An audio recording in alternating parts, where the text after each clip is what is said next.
এটা পরদিন সকাল, এখন দৃশাকে খাইয়ে রেডি করা হচ্ছে। আজকে ওর বাবার চেম্বারে যায়নি, আর তাই আজ যখন দৃশাকে খাওয়ানো হচ্ছিল তাই সবাই সামনেই বসেছিল। দৃশা কিন্তু এখন আর কিছুতেই হাই চেয়ারে বসতে চায় না। দেখো কত কিছু হাতে দিয়ে ওকে জাস্ট কিছুক্ষণের জন্য বসিয়ে রাখার চেষ্টা করা হচ্ছে।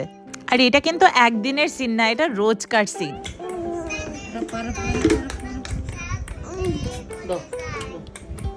তারপর দৃশার খাওয়া দাওয়া শেষ হতেই দৃশাকে স্নান করিয়ে ওই শাড়িটা পরিয়ে দেওয়া হয়েছিল। আর আমার কিছু টেম্পল ওয়ার্ক জুয়েলারি ছিল, সেটা আমি ওকে পরিয়ে দিয়েছিলাম। অ্যান্ড পরিয়ে দেওয়াতে ইট বিউটিফুলি কমপ্লিমেন্টেড হার এন্টায়ার লুক।